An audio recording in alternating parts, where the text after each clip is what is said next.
That's the one coolest thing about real estate is you could have bought the worst deal, worst property, highest interest rate, highest in the neighborhood, the wrong deal. Yeah. But man, in 5-10 years, you just look super smart. Yeah. And that's the coolest thing about it. And in Hawaii, like the values, we have the highest appreciation of any state. So.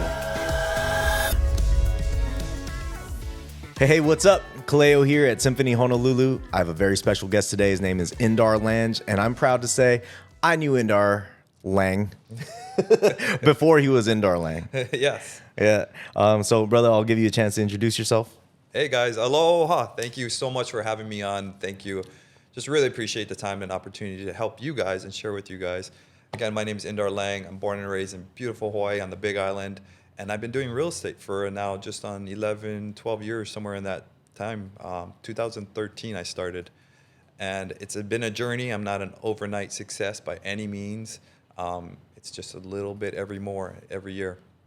I'm the largest flipper here in Hawaii. We've flipped 130 homes now to this point. We flip about 15 homes. We have 15 to 20 going on at a time. I think we only have 14 right now going. So we've been flipping for a while. Flipping's my bread and butter. But after flipping so many years, you're like, what do I have to show for it? Started realizing I need to build rentals. I need to get cash flow. Flipping's a job. And now we have 166 rentals. I own a shopping center in Wisconsin, multifamilies in Pennsylvania, a bunch in Connecticut, Milwaukee. I think we just closed today on 6 houses in Milwaukee, Wisconsin. And then here in Hawaii, I have 25 rentals in Hawaii and 9 Airbnbs as well, midterm rentals. I love every aspect of real estate, from wholesaling to flipping to buying rentals. I love it all. And I hope that you guys can just get something out of this and you guys can learn. And on a side note, we do have a co-working space that we're just coming at you, and we have a small little education thing as well. But we do have that co-working space that we're excited to bring to you guys here. So. I am interested in how you even got started, because a lot of people know Indar Lange. They know the name, they know the face, they know what you do. But I don't think too many people know how this all started. Man, it's just a little bit at a time.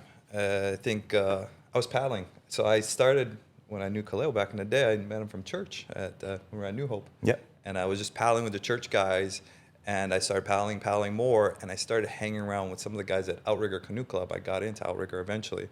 And at Outrigger, everyone who's successful, very successful people, either had real estate as part of their life or they did real estate to get to their millions where they're at today. So I recognized that early on, that real estate just needed to be a part of my life. Didn't know where or how to start. Didn't know nothing about real estate in general.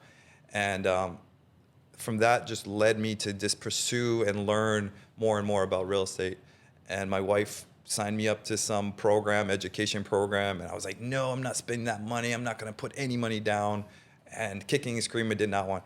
Walked out of the 3-day seminar and I dropped 30 grand for that program. But it was the best money ever spent. I took that learning, that drive, and I took it and I just ran with that. And I kept learning. Still to this day, I spent about 100 grand last year on education alone. So I'm very advocate for learning and growing myself. And we did 9 months of that program, and I was like burnt out. I was putting 40 hours a week, and then I was watching the videos and learning late at night till 1 in the morning, like real late at night, and just trying to do it all. And I was ready to quit. I had a deal fall out, and I was getting burnt out from it all. And man, I just kind of pushed through it, and I got my first deal after 9 months. 9 months now, got my first flip. And man, once you did one deal, one flip, it kind of like pops your cherry, and you're just ready to go for more. You learn everything after that one deal. Did 1 that first year, 2 the next year, 3 the next year, 4 or 5, So it's not like an overnight kind of success. I just slowly did more and more every year. I pushed my stress limits as I grew. Yeah. Makes sense? Yeah. Wow. So Indar got his start with a course. Yeah. That is wild. Yeah.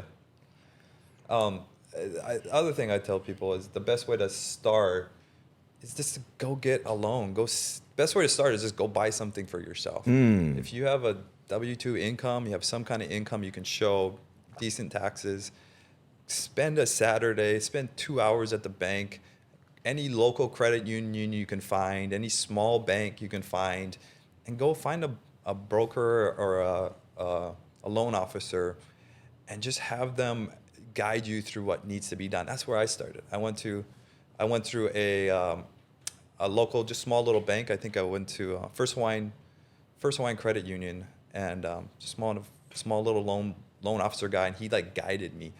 I didn't get the loan, but he just told me, hey, you need to get this W-2s together. You need to show this much in your taxes. And I think 6 months later, I finally got a loan and just bought my own place. It was a small little place, 500 square foot, 200,000 I bought it for, 220. And I bought my own place. And that was just a huge, huge thing for me at 25 years old, finding, just my own little place and roll with that. Yeah. Most people don't get qualified for a loan until they actually need one. Yeah. And at that point, it's a mad haul to get all the documents together. But I agree with you. It's good to at least kind of get the process started, and then that way you know all that's involved. Yeah. Yeah, and just start working backwards kind of thing. Like, okay, I need to get good taxes for this year because I want to do something next year. And I'm constantly doing that to this day. What do I want to do next year? What am I buying? Should I show good income? Should I not show good income? So it's just that process of figuring out what you want to do. We're trying to play the game of life here, the game of 30 years. So we're not trying to play the game of what's going on tomorrow. We're playing the game of where we're going to be at in 30 years. And so just start now in that game of 30 years. What do you wish somebody told you with regards to finance and real estate, or, I don't know, being a grown-up 20 years ago? I mean, just the idea of starting sooner. I mean, I started at 25, 26.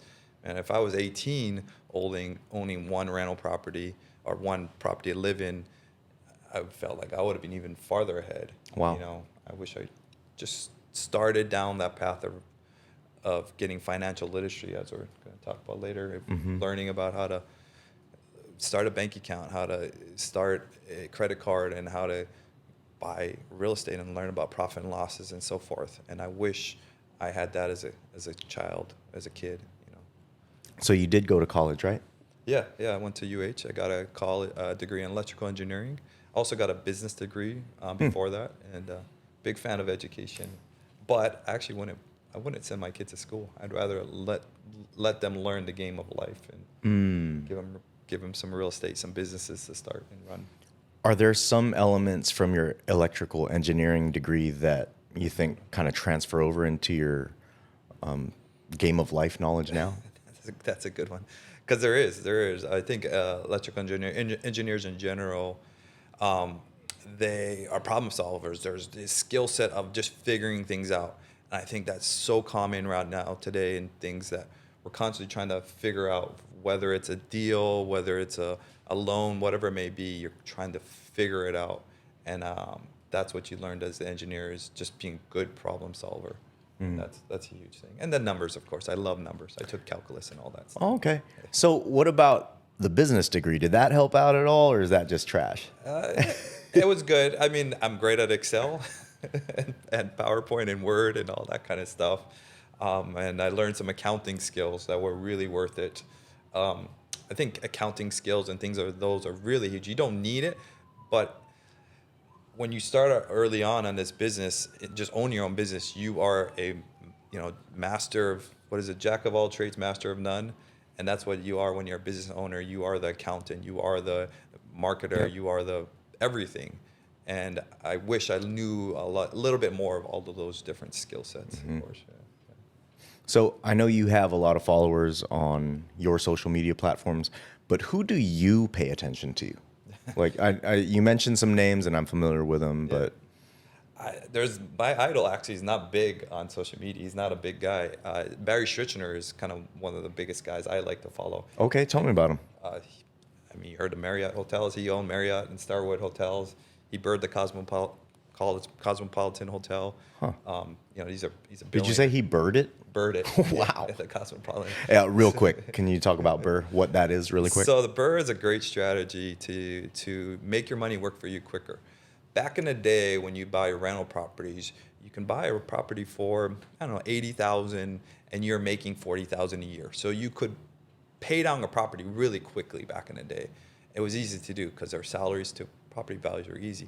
Now today, you can't do that anymore, and you just can't make it work.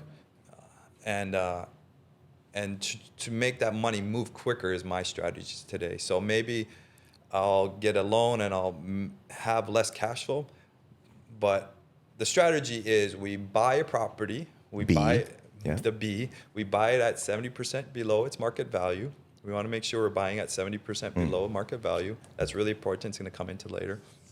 We buy, we renovate the property, we fix it up, we make it nice, we add value by renovating. We're forcing appreciation doing so. We're adding the value. Then we rent it out. We find a renter. We want to make sure we're renting it out at 1% of our, we can talk about this 1% later. Our 1% is what we purchased at and the rehab. So say we bought it for 200,000, we're going to renovate for 250,000, so 250. We want to rent for 2,500 to make sure this thing is going to cash flow. It's going to make you money. And then we're going to refinance. We're going to take all our money back out. And because we bought it at 70% below the market value, we are going to get a loan at 75%, give or take. So that way we have no money into this property. Any of that money we put into the property, I brought money to the table, or it's my investors' money into that property. I want to take all that money back out and repeat and rinse and repeat. We're going to keep on doing that. I literally do this in scale. We bought a $6 million shopping center a year ago, and we're just getting a loan at, we're going to be able to take out, appraised at 8.2 million. So we're going to take out that 6 million that we put down to buy it. I use investors' money, hard money, my own money, and we're taking all that money back out. And the quicker I can use that money to do more allows me to do more quickly with money. And the velocity of money, the quicker I can make money move, the more I can do with it. And you can work on a small scale. We bought a small little rental in Waianae for 90,000 actually. I bought a rental in Waianae for 90 grand about a couple years ago. And I fixed it up for 20 grand. And we got a thing appraised at 150,000. The bank gave us a new loan at, this was last year, and it was 4 or 5%, real cheap loan. Took all that money back out, and then I went and bought more, and I did more and more. And so this is not like a easy process in a sense. It does take time. You got to fix them. You got to get a refinance loan, which is a hard part of it all. And you just allowed you to do more and more with money. And you can start with a little bit of money and just keep that money revolving and growing. So I love that. It does sound super simple when you break it down like that. I don't want to put it as easy. A lot of people think it is easy. It's not. It's a hard process with the refinances. And you alluded to that, and that's the thing that kind of popped in my mind too. I think a lot of people, they embrace the idea of BRRRR, but then we take for granted what it actually takes to do that last step, refinance. Exactly. Could you tell us about your experience with refinancing and any challenges with that? Right now, with our market so tough right now, lenders and banks are really tightening up, and it's hard to get that. And early on, I said we make sure we're buying in all at 70% below its market, because we may not be able to refinance and get all our money back out. So we want to have enough equity in there to try and get our money out. And some of the loans we're getting are at 70% or not the rates we may need to be.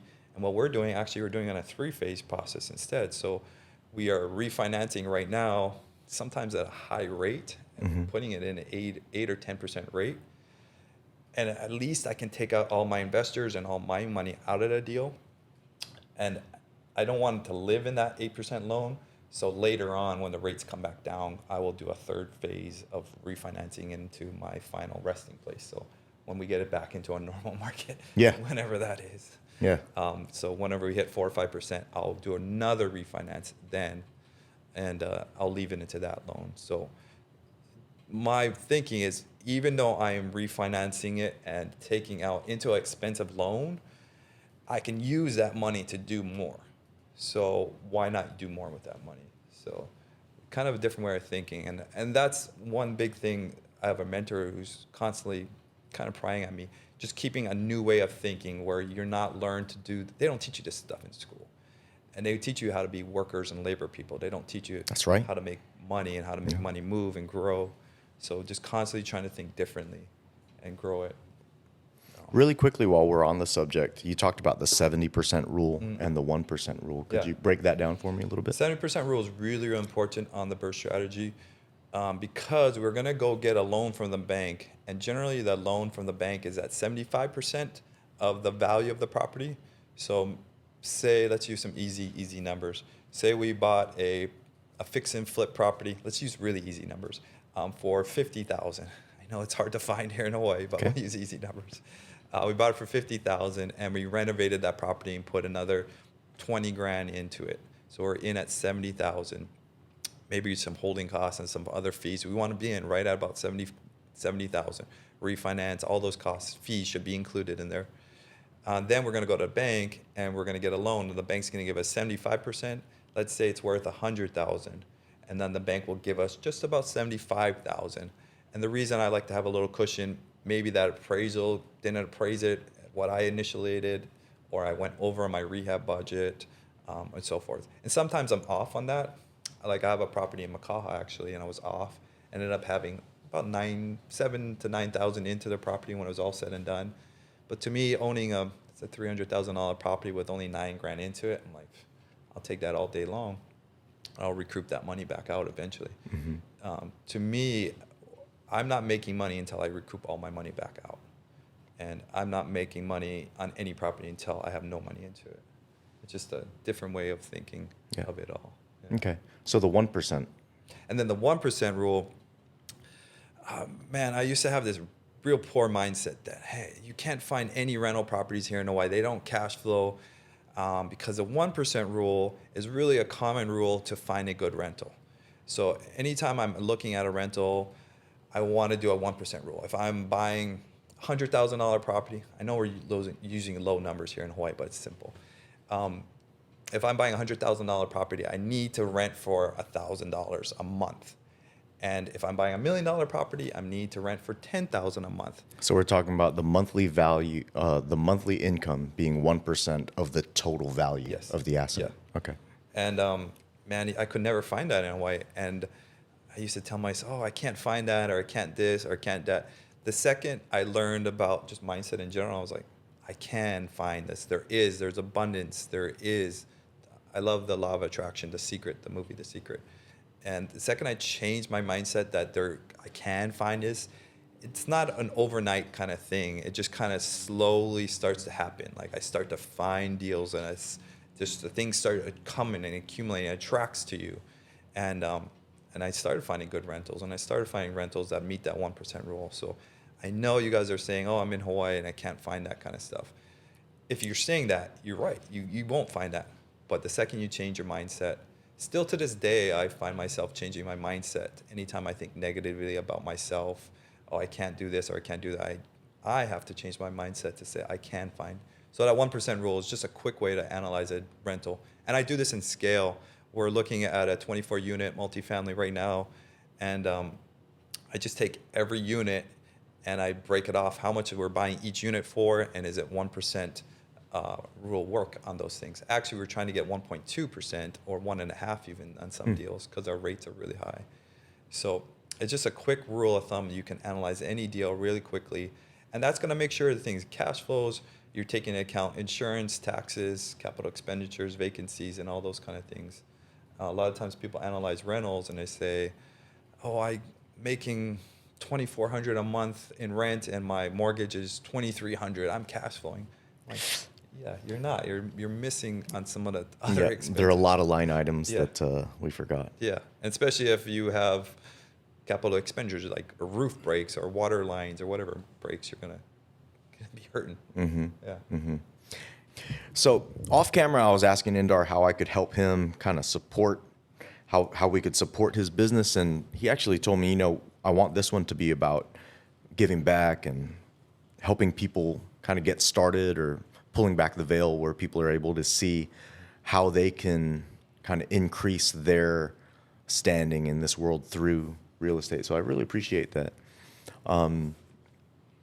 one of the things I find with people that come across a decent amount of success or capital, I guess, to put it more unemotional, right? Because it is it is what it is, right? Yeah. Like success is subjective, right? Yes. It's like he's successful, he's not successful, but like capital, like that's capital don't lie, right? So what I'm finding with people that are able to kind of build up things for themselves is I see the motivation kind of change a little bit from dollars into like the community aspect and the lahui and being able to share what you have. Can you talk to that a little bit?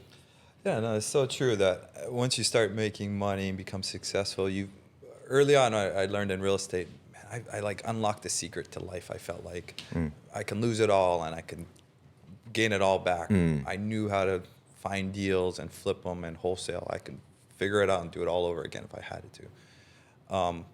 And with that said, I come to a realization there's enough for everyone. There's enough for everyone to succeed. There's abundance in life. I'm born and raised in Hawaii. I want all locals to succeed. And right now, the common mentality I hear is, I'm priced out of Hawaii. I can't find a rental, or I can't find this, or I can't do that. That's where it starts. You have to change your mindset. No matter where we go in the future, the property values may go up, may go down. There is always affordable houses. There's always deals. There's always abundance. There's always things. People are so concerned right now about the values of home going up and getting priced out. That's just a huge house. You don't need to start in the big, huge house. You can go start I started in a small little condo, and I bought a little condo, and I lived there for a little while. That's good. And you sell that. I bought a 220. We sold it at 340. After 2 years, you sell that, and we actually bought a bigger condo, and we sold that, and now we're in a big $2 million house. So it's this getting educated and learning that I don't need to do it that way. We can do it this way. And I think a lot of local people don't realize that you can find affordable rentals. There's a ton of programs out there to help you to get your first rental, first property. There's programs out there where you can get as little as 1% to 3% down on a property. So say you're buying a $300,000 condo, that down is pretty minimal. It's 5 to 10 grand. So if you can afford to save up 5 to 10 grand, you can be in a property right now today. You can find, Kaleo can find you a property real quick at 300 to 500,000, a small little condo. So there's plenty of condos and things out there to afford. And I'm sorry to break you, you can't live in Kahala, but hey, you can go live in, I don't know, Eva or plenty of little communities with some condos and affordable stuff. Yeah.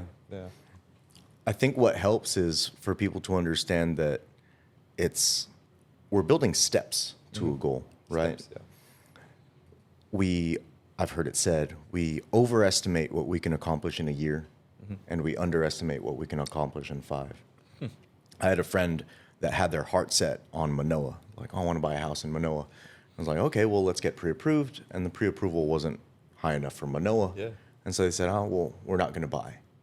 And I wanted to share with him, and I did at the time. Like, we start where we can, And I like what you were saying about your 70% rule and your 1% rule, but I think it's important for people to understand that your first deal is probably not going to be a deal, right? Because we're looking for a place to live, right?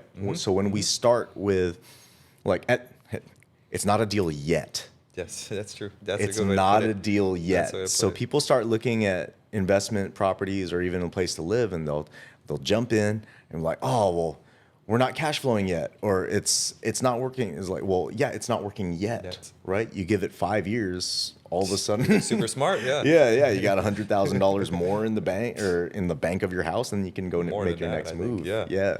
That's the one coolest thing about real estate is you could have bought the worst deal, worst property, highest interest rate, highest in the neighborhood, the wrong deal. Yeah. But man, in 5-10 years, you just look super smart. Yeah. And that's the coolest thing about it. And in Hawaii, like the values, we have the highest appreciation of any state. So there's a ton of properties I wish I kept myself, and the values just keep climbing, going up. Yeah. It's not going to get.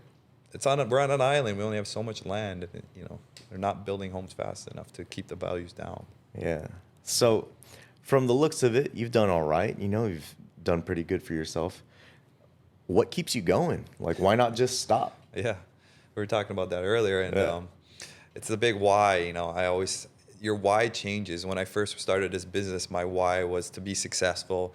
I think I wanted to make $1 million a year. It's one of the things I'm very big on goal setting. And I made $1 million. I'm like, oh, that wasn't a good enough goal. That was a shitty goal. And now it's more of a net worth and a cash flow kind of goal is my goal. Net worth is more important to me than to making money. You have to make money every year, but I'd rather have a bigger net worth.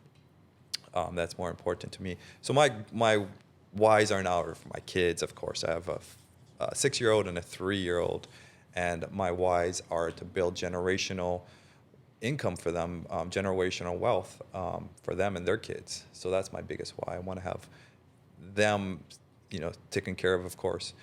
But there is another side of it all, is the drive, the boredom. I love the deal. I love the hunt. I love figuring out creative financing. I just bought 6 properties with no money down. I ended up getting 10 grand back. And just the creative financing of structuring that deal and all the deals, I love it. I love the figuring out. The BRRRR process is fun to figure out. And it's stressful, of course, but you just get bigger and bigger. And I think one big thing is my stress levels just you get okayed with it, and then you go to the next level.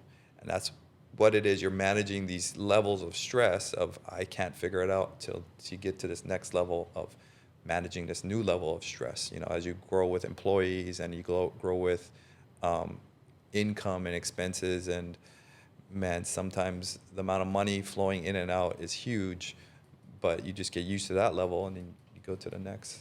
Yeah, that's good. No, a few years ago, I took on a new venture, and one of my buddies called me. He's like, hey, man, why are you, well, I ran for office. Right? Yeah. Yes. And my buddy, he's my business partner now, but he calls me and he says, hey, so what, bro? Why are you running? And I gave him the answer that I practiced, right? Because you try to be really careful with your what you let out there. And he goes, nah, I know why you're running. I'm like, why? Because you're bored, huh? I was like, and that's Try something new. yeah. Is it really out there? We're saying it. No, was that true? There's an aspect of, we want to use what we have, what we know how to do, in order to help the people around us, right? And we want to be able to operate in a level that is equal to the challenge. Yeah. Right? Yeah. And so if there's a challenge in front of us and there are people that can be helped, then we want to be able to operate equal to the task, I guess. Yeah. And that's, sometimes I would observe people that are doing like way more than I am. And I kind of look, and I always think There like, is always people on social media. You're always like comparing yourself. Yeah. Oh, man, I wish I was doing more. Yeah. But you don't know. You never know. And so there are a bunch of things you don't know, right? You don't know the struggles, right? Yes. You don't know the motivations, really. And that's what I think is some of the value for this long form conversation, is we get to actually see like what the motivations are and what some of the struggles are. And so I kind of prepped you off camera, but what are some of the things that are difficult, that are challenging in this business? Because I know it's hard. Yeah. I know it's hard, man. Yeah. I mean, when you first start off, you're always worried about finding the money, but finding a deal is always the hardest part. And figuring out how to find deals is always hard. And we were leading, and my first thing came to my mind earlier was the no's. You get a lot of no's in this business. When I first started, I was looking at this flip, and everyone told me no, not to do this deal. You're gonna lose money. It was in Makaha, like the house, you're falling through the floors. It was just termite. It was held up by these like metal poles, barely like being held up, and everyone told me no, not to do it. Friends and family, everyone I knew. And I had a millionaire mentor of mine, a friend, and he had $1 million, and he was successful, and he was the mindset guy I was talking about. And he's like, somebody's gonna do this deal. Somebody's gonna figure it out. So it's either you or somebody else. And I was at the time we were going to make like 100 grand on the deal. Yeah. Like, if I pay you 100 grand to figure this out, would you figure it out? Ooh. And ever since then, I've always took that mindset.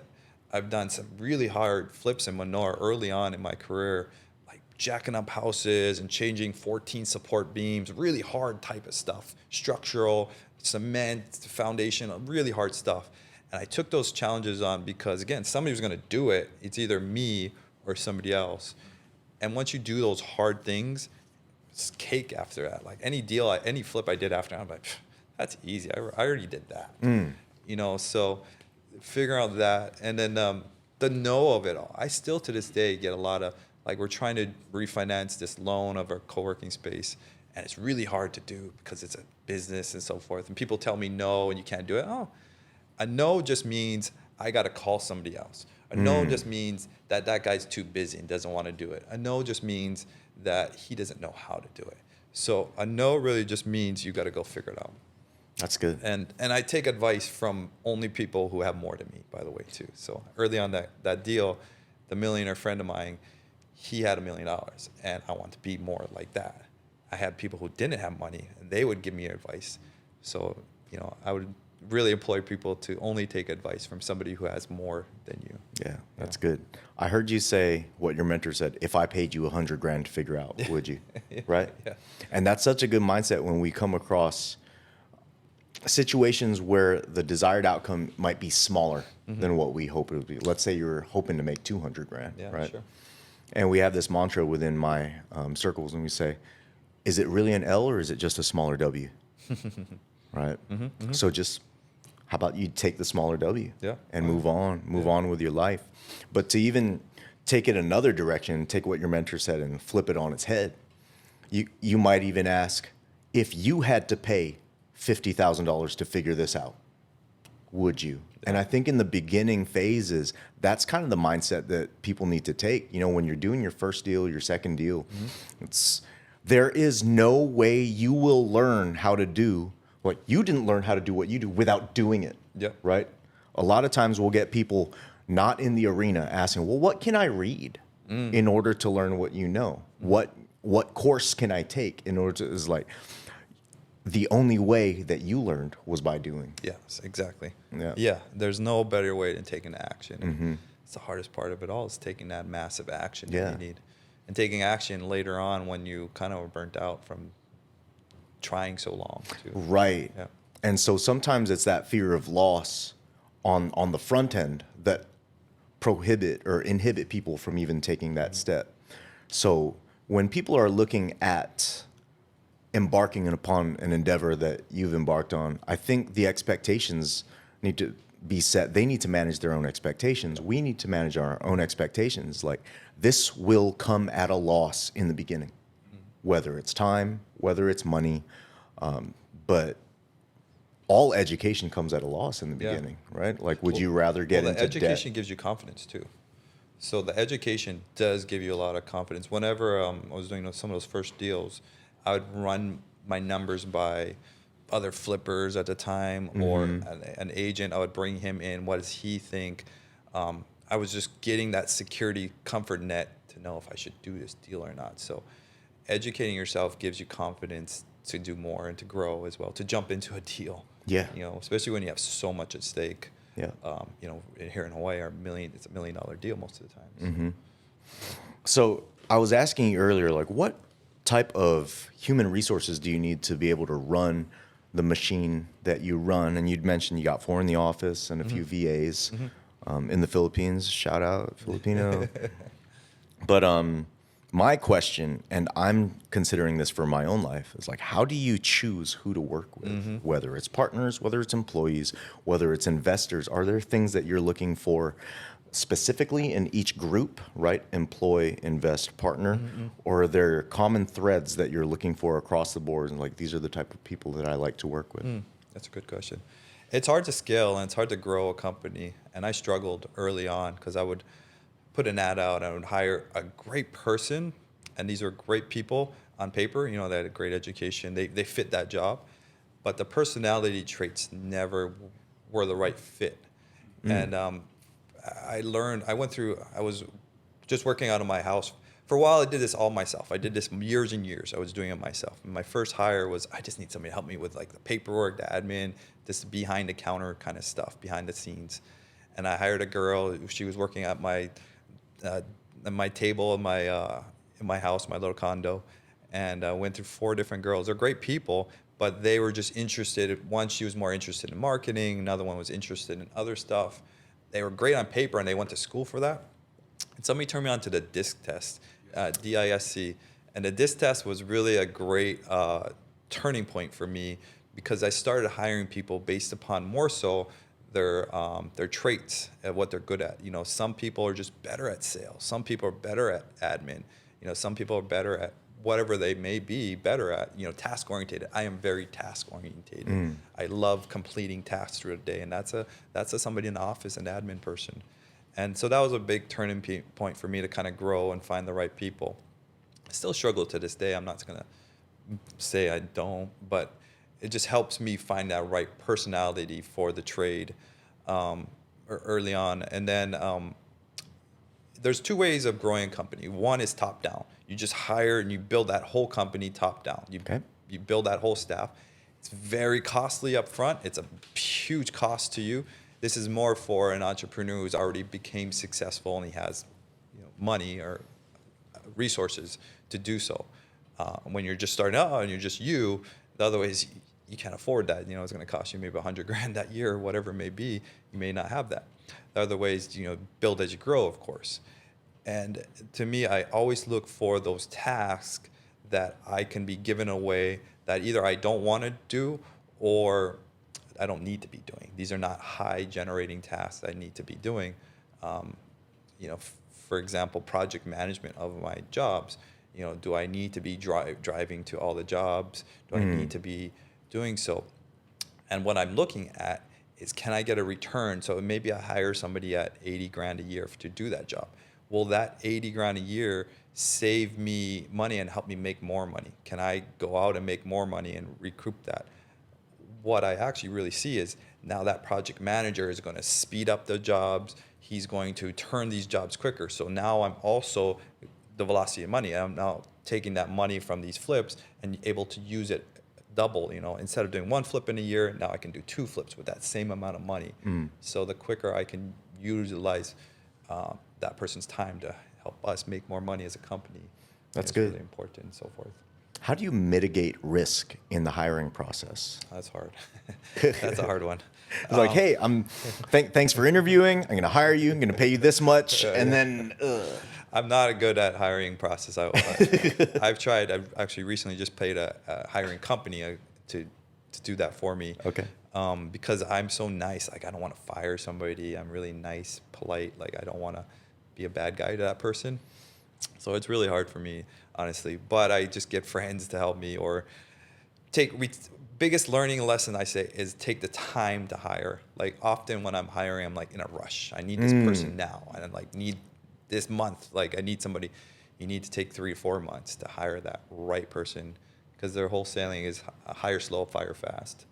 And I think taking your time to hire that right person instead of trying to like force that person, they're kind of good, or because then you're gonna spend so much time and energy and effort into that person, a lot of your time, and then if they leave you, you know, or they're not a right fit, then you know you're just gonna hate it later.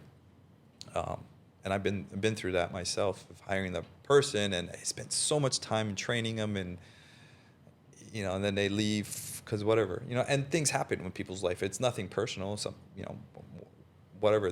One person went back to school, or another person, you know, a death in the family, they had to move home. So, you know, things happen with people. And another huge learning I learned the hard way is I tried to hire like a right-hand man, and I taught him everything, kind of gave him the keys to the kingdom. Here's access to bank accounts and my passwords, and here's how to flip a house, here's how to close a house, here's how to rehab a house, here's how to sell it. I kind of like showed him everything. And what I learned the hard way is it was fine. He went off and do his own thing. That's fine. But he ended up taking money from me and stealing from me. And in hindsight, I think when you give somebody too much, one, you're not building a business. You're just training somebody else how to take your job. I think you need to build a business. And now I'm compartnerized. I have now somebody who just underwrites a deal. I have an underwriter, a Filipino VA actually. All he does is underwrite every deal we have. He puts it all together, analyzes the deal. We have a closer. We have a project manager. So we compartnerize. Now I've built a company. So now I can take any of those pieces out and replace it with somebody else.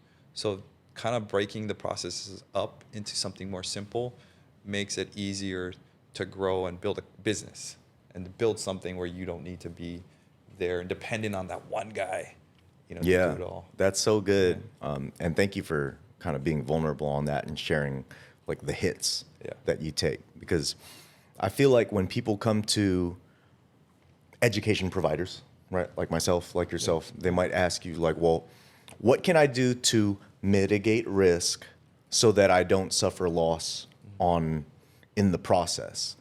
And one of the things that people need to understand is it's part of it. It's part of it. Yeah. Opening your life up to somebody can open the door for you to get hurt. And I wish it wasn't the case. I've been hurt. I've hurt people. And we do our best and we learn and we move on. Yep. But there is no mitigating risk in life, right? Just life. You can, I mean, maybe that's too broad a statement, but you get what I'm saying, right? Yeah. You can't mitigate all the risk from living your life. Oh. Yeah. And that's what it takes to be successful, is to kind of understanding your risk, and do you want to push those levels of risk to grow. Yeah. That's good. Yeah. I took some notes. So with when I got into music, I think it was my second record, and I was kind of proud of it, and I gave it up. I gave a copy to Brother Sam, that guy, was in Vaihi before. And he said, "Hey, Khalil, I really like track number 2.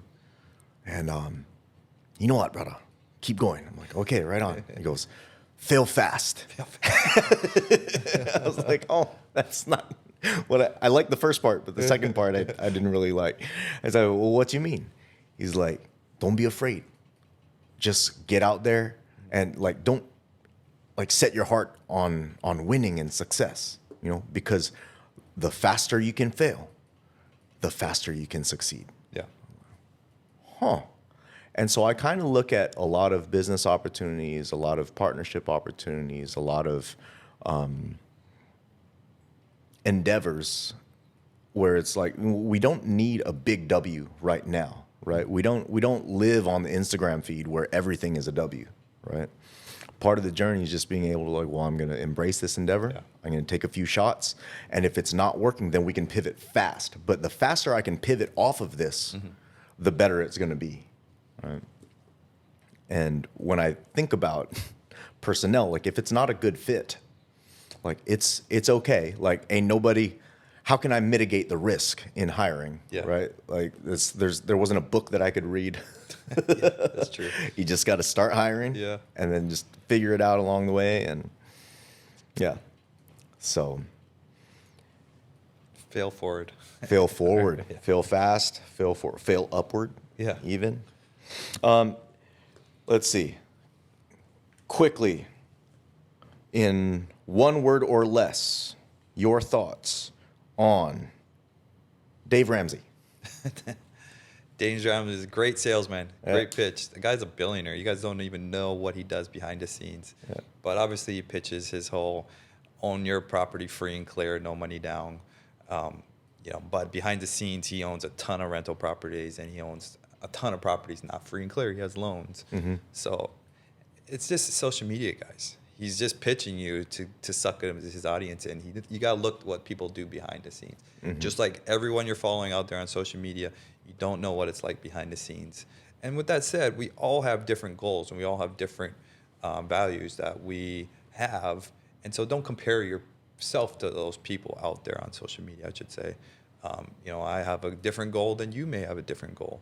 And don't try to get caught up in comparing yourself in it all. I am battling myself, and I'm trying to grow myself. And my biggest competitor was myself last year. Can I do better than myself? So James Ramsey is great, and they all have different strategies and different mindsets, of course. But stick to what you know and you find true, and battle yourself. That's your biggest competitor, and no one else matters other than your family, of course. That's good. That's good. Brandon Turner. I love that guy, man. He's my buddy. I just flew over last week to Maui to be with him, and Thatch actually was over there too. And these guys, these are generally good human beings. Brandon, Thatch, man, they have abundance mindset. There's so much to give back, and there's so much for people. So everything they say are just generally there to help you guys. And sometimes even myself, when I say a message, you got to look past something you may not like in the message. And it's there to help you guys. It's there to give back to you guys. These guys are just generally good human beings that are trying to help humanity in general. Brandon's got a huge thing about trying to end child trafficking, and he's giving back millions of dollars. He's been giving back. He has his Better Life program. He just gives it all back to ending that kind of thing. And people who give back that much, it's just amazing to me, because that's a full-time job trying to do all these community outreach stuff. That's time that's taken away from your family, and that's time taken away from growing your own business. I have a friend I was just talking to. He's in Africa and building education platforms, and it takes away from his huge company that he has. That time he flies there and he goes, and when he could be working on his company. So those kind of people are just amazes me that how much they can do that kind of stuff. That's awesome. I'm going to throw a curveball. Elon Musk. I mean, he's a genius of our time, right?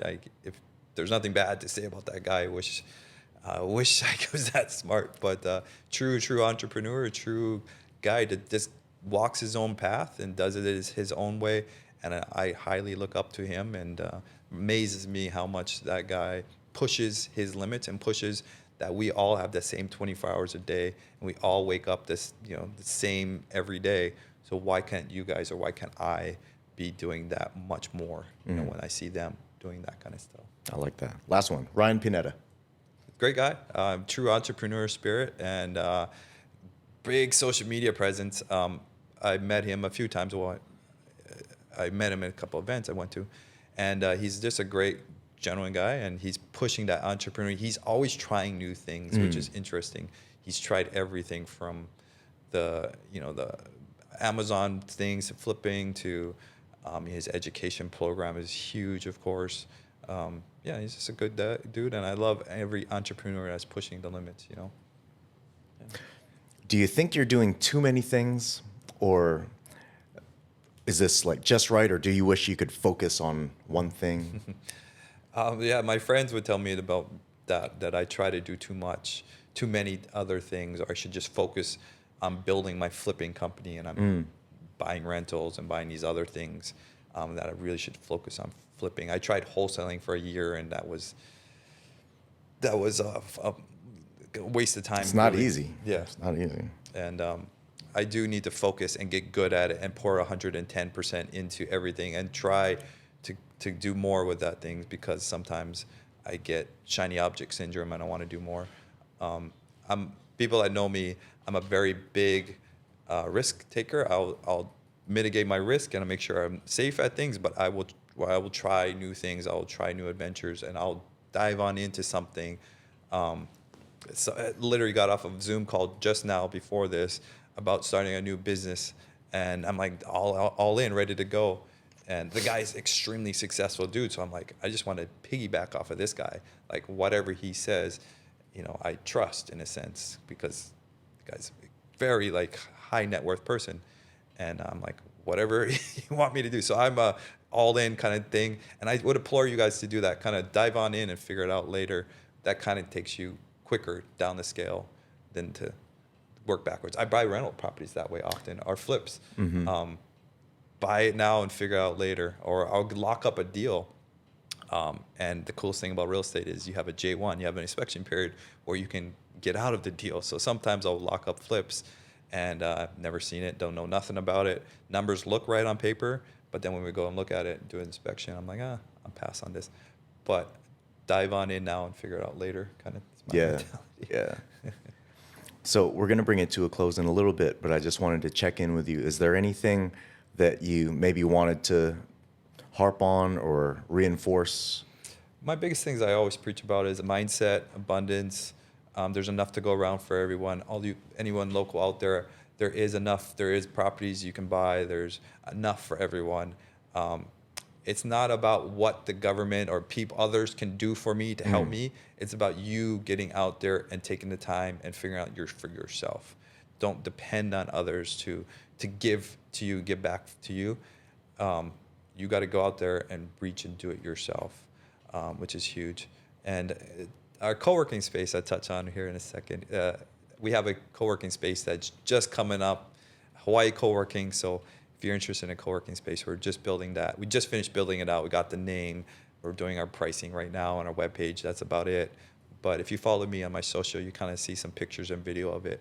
And I love to get people around. We're trying to build a culture. And the culture is actually geared towards kids. I have a vivid vision. I read the book, The Vivid Vision. Great book, by the way. And in the book, you write your 5 or 10-year self. You're talking to your 5-year self from now. You're 10. And what would you tell that 5-year self from now? What would you tell that person? And in that vision, I wrote down, I want to be able to give back to kids. I want to teach kids financial literacy.